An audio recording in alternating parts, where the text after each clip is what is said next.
Hi folks, welcome to RJ Impact. Today we're going to be talking about the Great Moon Hoax of 1835. The New York Sun was a low-cost newspaper, part of the penny press, typically 1 cent per copy instead of around 6 cents for its more highbrow rivals. It usually ran sensational stories, typically relating to murders and fires, and used a plain language, appealing to the large immigrant population for whom English was often their second language. On the 25th of August 1835, however, it became the most significant scientific paper in the world when it published a 6-part series of articles called Great Astronomical Discoveries. These were published under the heading Great Astronomical Discoveries lately made by Sir John Herschel, LLD, FRS, at the Cape of Good Hope, from supplement to the Edinburgh Journal of Science. These articles recounted the discoveries of the renowned astronomer Sir John Herschel, and these were sourced from the supplement to the Edinburgh Journal of Science. Apparently the discoveries were made while Herschel was observing the night skies in South Africa. They promised celestial discoveries of higher and more universal interest than any in science yet known to the human race. The articles also gave information about his revolutionary telescope with a magnifying power of 42,000 times and what happened when he pointed the telescope at the moon.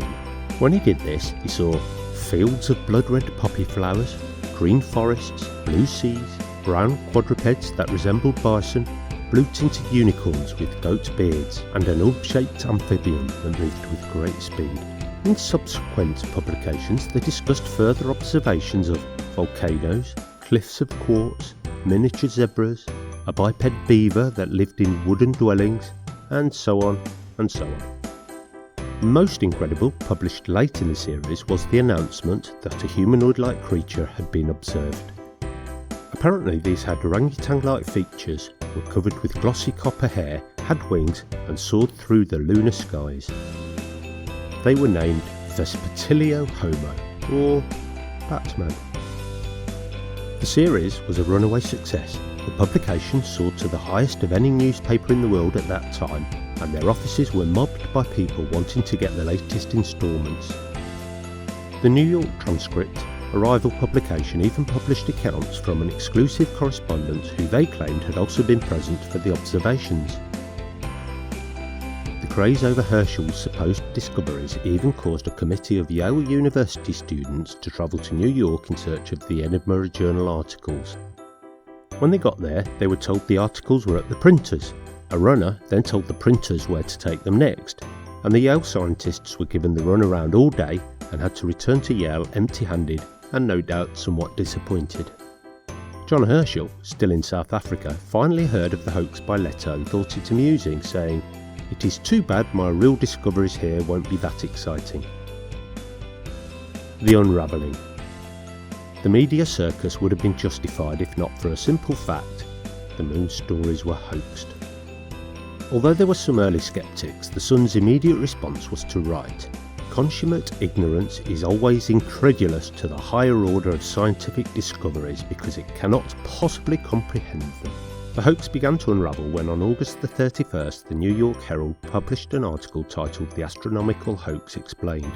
It pointed out many inconsistencies in the reports, including that the Edinburgh Journal of Science had been defunct for several years. It even managed to identify Richard Adams Locke as the originator of the story. The series was nothing more than a piece of science fiction written by Locke, the British-born editor. At the time, he said that he had written the pieces to satirise one of the most prominent astronomers of the time, the Reverend Thomas Dick. Dick held a literal interpretation of the Bible and had written that the planets surrounding the Sun were places to which fallen angels and other beings had been banished. The Batmen of the Moon fell into this narrative perfectly. Legacy. Herschel was to say later, "I have been pestered from all quarters with that ridiculous hoax about the moon, in English, French, Italian and German." On September the 16th, 1835, the Sun confessed that the articles had been a hoax. Sales of the paper didn't suffer, however, and people generally took the whole affair as a bit of fun. Other papers, although rivals, actually seemed somewhat impressed by the artistry of the whole affair. It really did fool the public, however. Edgar Allan Poe, the famous writer, wrote, "Not 1 person in 10 discredited it." Poe had written a similar true story of a balloon trip to the moon a couple of years earlier, but this hadn't captured the public imagination in the same way. In fact, people even came forward to say that they had seen the original papers and witnessed Herschel's discoveries, thus adding to the overall impact of the newspaper series. As a legacy, the moon hoax is often cited as the origins of the power of mass media to influence the public, without the darker undercurrents that is often implied today. While this did fool a lot of people at the time, the lasting legacy of the articles is pretty insignificant, and we consider them to be harmless fun.